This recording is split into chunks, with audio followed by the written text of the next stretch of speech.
Hey guys, my name's Jack and I am a second year medical student.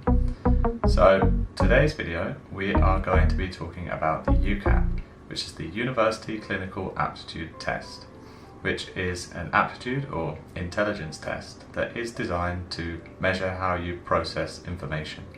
It's a whole load of logical based questions which you will never have to use in your real life.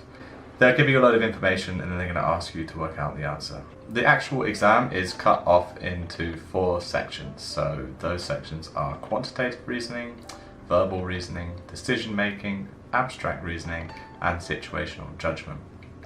So if you get full marks in all sections, you'll get a score of 3600. Now, trust me, no one gets this, so don't worry, you're not even going to need to get near that to get into medical school. For situational judgment, it works on a banding system, so the top mark would be putting you in band 1 and lowest is band 4. Now, you're probably wondering, how do universities actually use the UCAT to get you into medical school? So as you know, medicine is an extremely competitive course to get into. A medical school might have 200 places for the year and they might have 1,000 or 1,500 people applying with the grade requirements that they ask for. Let's say everyone has 3 A's.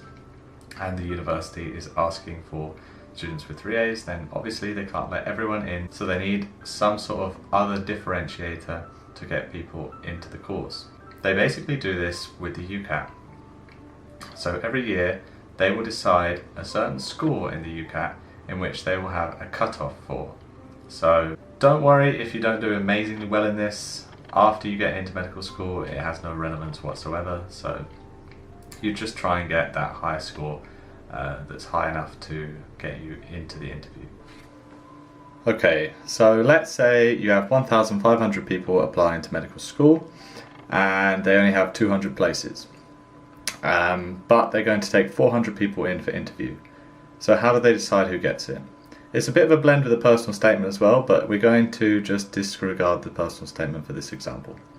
So basically, out of those 1,500 people who applied, if we assume that they all have the grade requirements, so they all have 3 A's, then the 400 people with the highest UCAT score will then be taken to interview.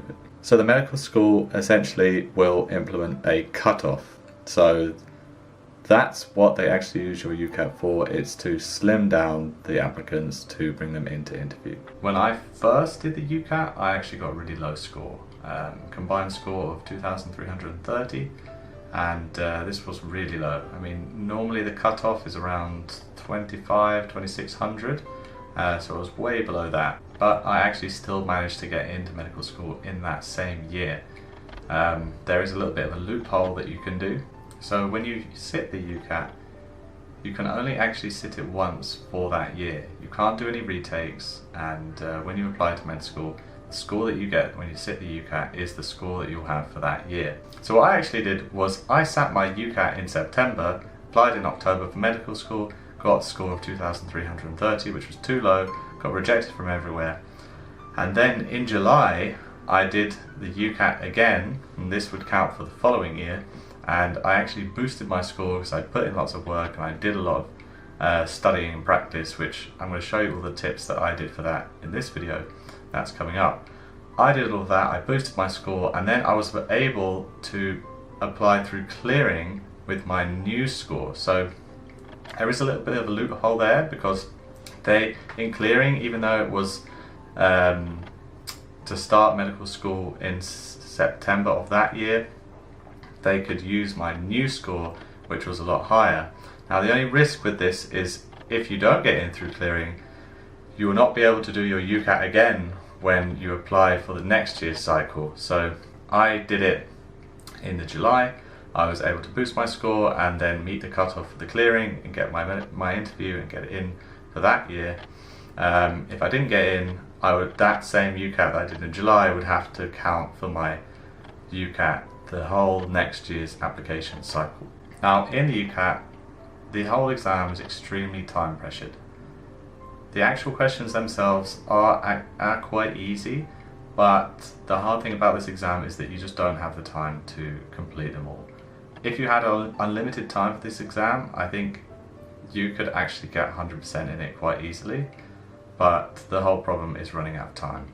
Now, the people writing this exam actually know this, and they will put a lot of tricks in there to stop you from finishing the exam. Now, general tip for you is that if there are any questions in the exam which you feel like are taking a really long time, you can just skip them and leave them till the end of the exam.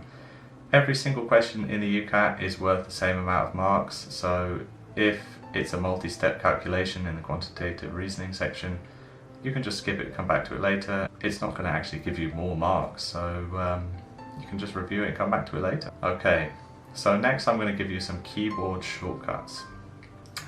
These will just help you spend less time per question and overall give you a little bit more time in the exam. It's not going to save you loads and loads of time, but it all adds up. So first of all, the actual keys A, B, C and D on your keyboard will actually select the answers A, B, C or D. And the next shortcuts are the ones that actually I found the most useful, and that was Alt, holding the Alt key plus the N key, and the Alt plus the P key.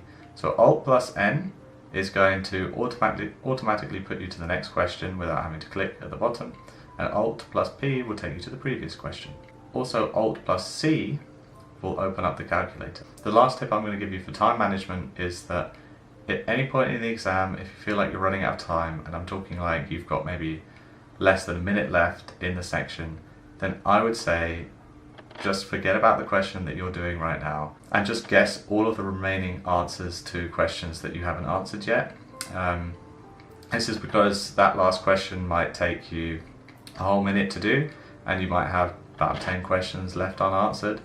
Chances are that when you're guessing all of those different answers that you've got left, you're going to get more marks than if you were to spend that 1 minute on that question that you're struggling with. The next general tip that I'm going to give you is going to sound like a really obvious one, but in this exam it's full of trick questions, and they really go off of the wording of the question. So I'm saying in this tip is going to be read the question really carefully. I mean, we'll get on to each of the sections in a little bit, but this is so important because there's just so many things there to trick you out. The last tip I'm going to give you is just to do tons and tons of practice.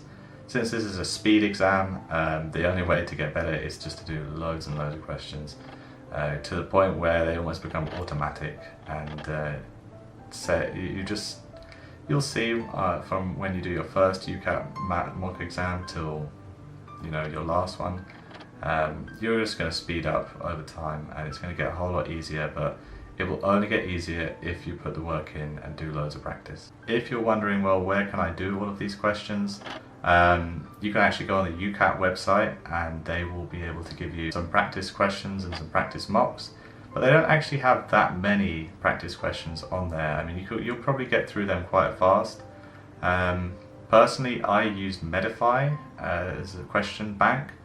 It costs about £30 a month, which you'll probably think, oh, I don't want to spend any money on this, but trust me, it's a lot cheaper than if you were going to do a UCAT course. I personally didn't do a UCAT course, but I've heard they can be quite expensive.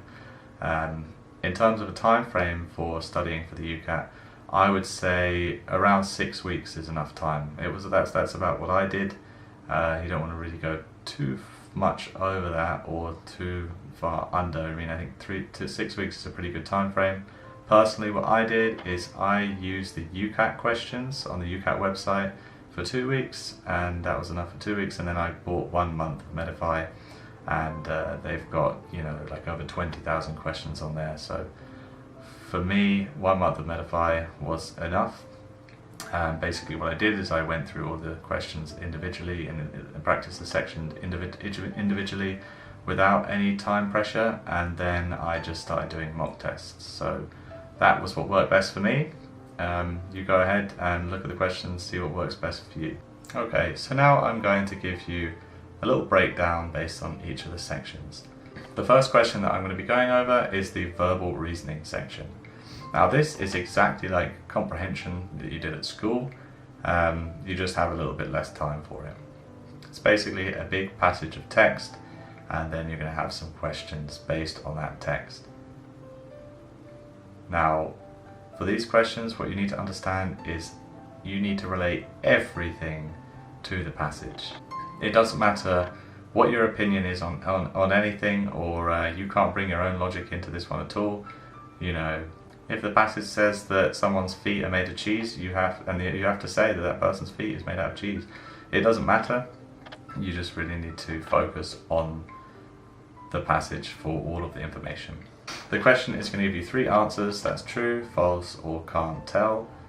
There will also be some very specific questions based on stuff in the passage, but you'll see that later on. And when I said that you need to read everything carefully, this is a section where you really need to do that. Okay, I'm going to give you a quick example here. So let's say that the passage says that there's a sweet shop and it only sells red, yellow and orange lollipops. And then the question says, do purple lollipops exist? And if you're taking information from outside the passage, you might think, oh, okay, true. That's true. Of course there are purple lollipops, but in no mention in the text does it say purple lollipops. So you can't say that it's true.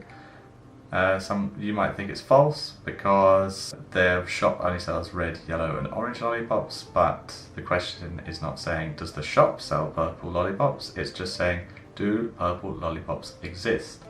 So the answer in this case would be can't tell, because it's not mentioned anywhere in the text. This is why I say that everything has to be based off of the passage. Now this section is really tough because there's just so much to read and there's so little time. Good trick for this section is to read the question first and then the passage, because if you read the passage then the question, then you're going to have to go back to the passage to read the section that is asking about in the question. So that is one way to save time. You need to be as literal as possible. You have to literally act like a robot in this exam and relate everything to the passage, as I was saying, and check every word carefully. There are 44 questions and 21 minutes. So you roughly have about 30 seconds per question. If a question is taking you ages, if there's a massive block of text on the left-hand side, you might be in your best interest just to skip it and read a smaller one and then come back to it at the end if you have more time. You're going to have to do a whole load of practice questions on this, and after you've done your questions, just assess your own weaknesses. If you're running out of time, then maybe consider training your speed reading.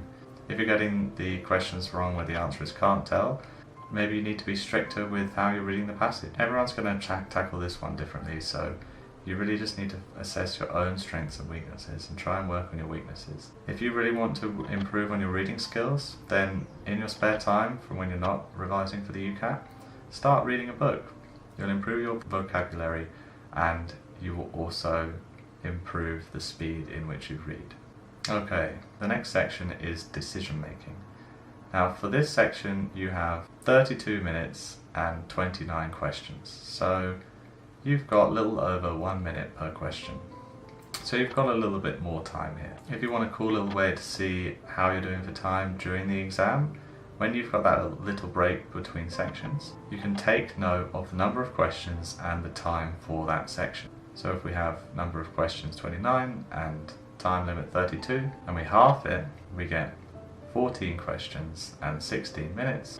And then if you half again, 7 questions and 8 minutes. If you put this on your piece of paper or whiteboard, it's a way of showing you how much time you have left for the amount of questions that you have.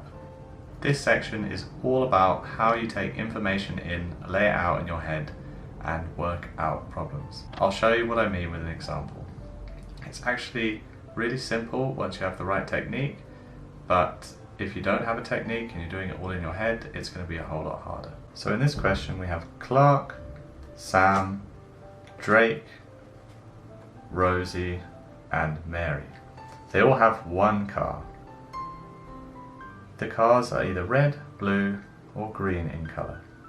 3 cars are hatchbacks and the rest are sedans. All the sedans are green, hatchbacks are either blue or red. Mary and Clark do not have a hatchback, so they must have a sedan, so Mary and Clark have a sedan. We know that sedans are green. So this is a green sedan. This is a green sedan.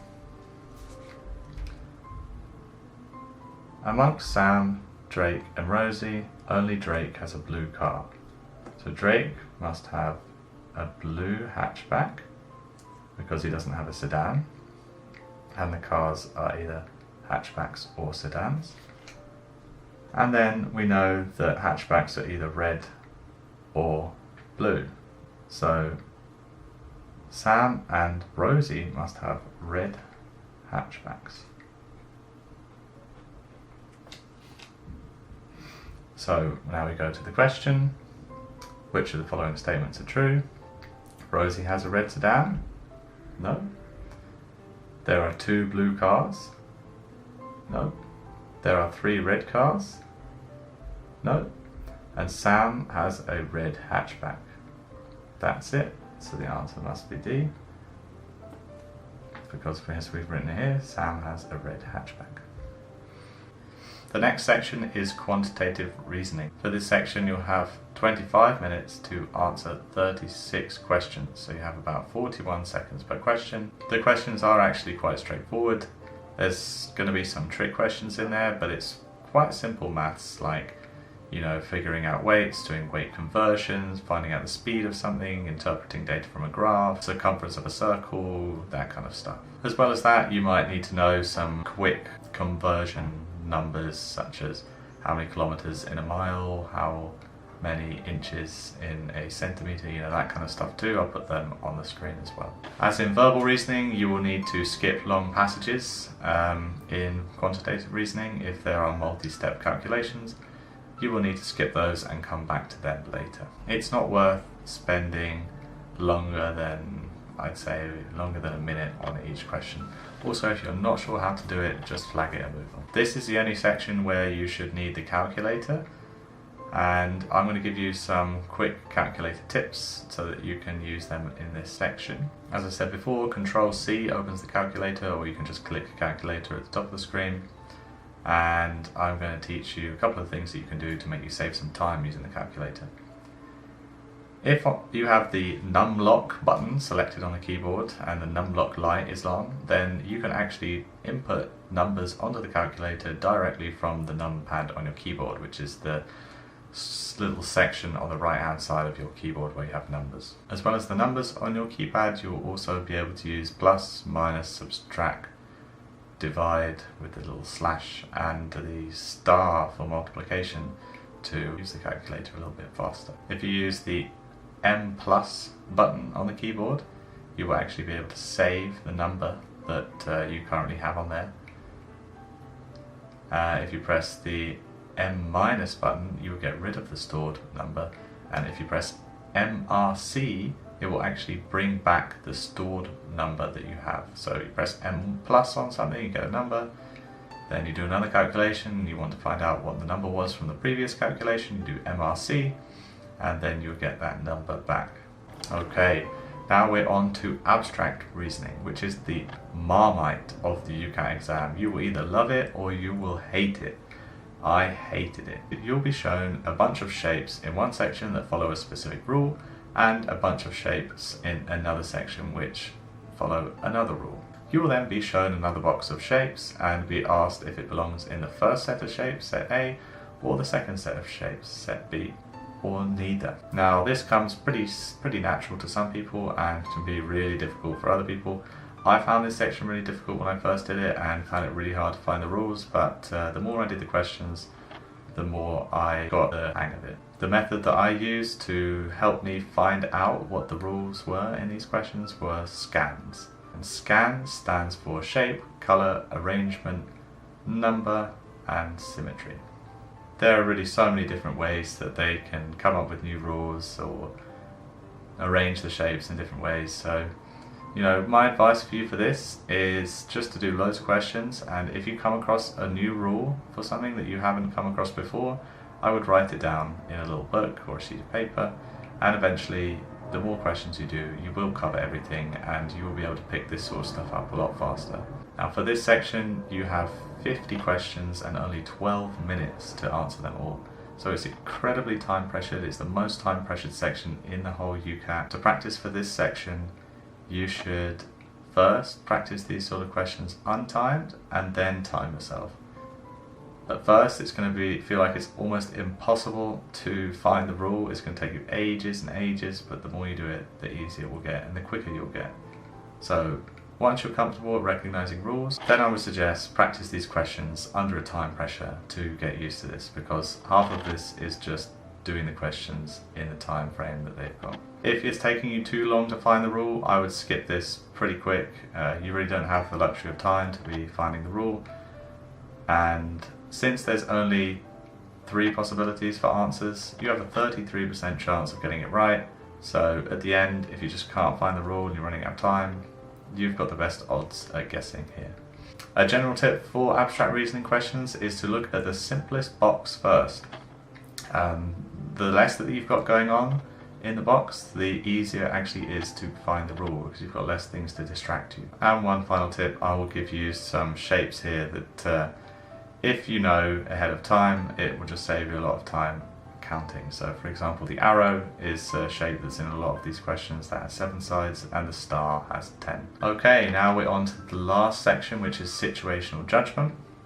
For this section, you have 26 minutes and 66 questions. It sounds quite bad, but it's actually not too bad, because you have a lot of follow-up questions from each scenario. This one's quite tricky when you first see it, because there's a lot of rules that you're going to have to follow which you might not be used to. This is where the practice and the learning comes in. Obviously you've never worked in a hospital, been a medical student, so it's hard to say what you would do.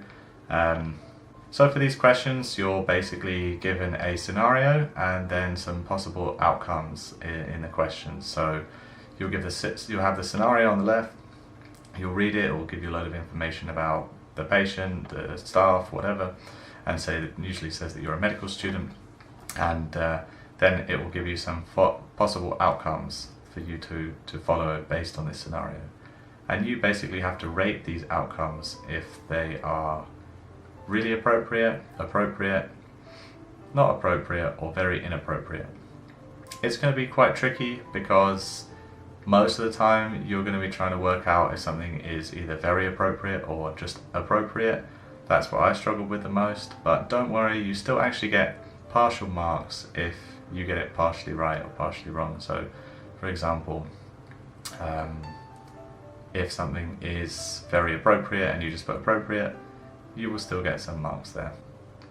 In general, some of the stuff is pretty obvious. I mean, the good things you need to do are maintaining patient confidentiality, going to a senior for advice, ensuring patient safety, and when you're concerned about something, you shouldn't ask someone else if they're concerned as well. If you're concerned about something, you should report it to someone, as well as listening to patients' concerns, getting consent, and always getting local help first before escalating. So for example, if something's wrong with your colleague, it's better to first go over and ask what's wrong with the colleague. Something really inappropriate to do would be to report him to your consultant straight away. Anything bad in this exam is basically doing anything illegal, drinking alcohol, the use of drugs while you're at work, lying, or being rude to patients or staff. Okay, so that's the end of this video. I hope it was helpful. I know there's loads of information there. Hopefully I explained it well enough. If you've got any questions, please let me know in the comments. I'm happy to help, happy to answer whatever the questions you have. I really struggle with the UCAT, so hopefully this video can help you guys do better than I did. If you like the video, please give me a like, and if you want to see more videos of mine, then just hit subscribe. Thank you very much. Bye.